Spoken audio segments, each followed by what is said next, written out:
Now at 5, all eyes are on the nation's capital tonight as President Trump gives his State of the Union address.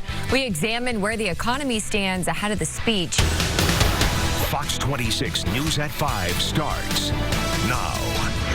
Well, President Trump is delivering the State of the Union address. And unlike many presidents before him, President Trump is expected to offer a positive report on the nation's economy in tonight's State of the Union address. Well, Fox 26 business reporter Tom Zizka is looking at the numbers to help you judge for yourself. Rashi, Caroline, for a lot of people, economic reality comes from their own finances rather than the president's words. They know what their bank account says. That's what they look at.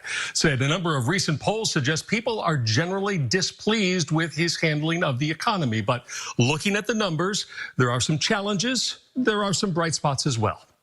We launched the Great American Comeback. Like the president's previous time speaking to Congress, this is his turn to tell his economic tale. Among the economic topics he may point to, inflation and affordability, trade and tariffs, manufacturing and jobs, and taxes. Starting with prices, inflation is slowing, but still above the Fed's 2% target, meaning prices are not growing as fast as they once were.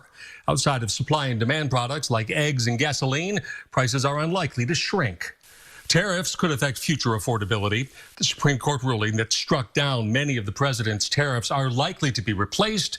And despite his insistence that billions are collected from foreign importers, there is wide consensus that consumers and domestic business are footing the bill. With tariffs, the president pressured trillions in pledges of foreign investment to build and reshore domestic manufacturing. Few of those projects have yet been started and could change as tariff talks continue.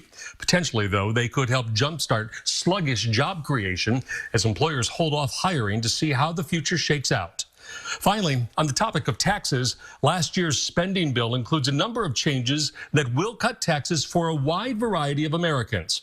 Cuts on tips, overtime, and Social Security benefits will mean refunds on more tax returns.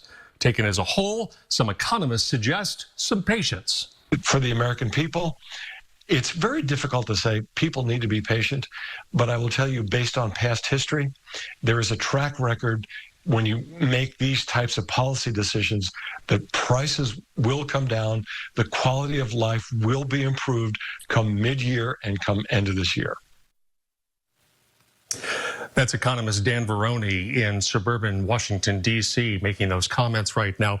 The president's argument tonight will have to resonate with viewers, with consumers, with voters, if he wants it to have a positive effect. Of course, we have primary votes coming in March and the midterm elections in November.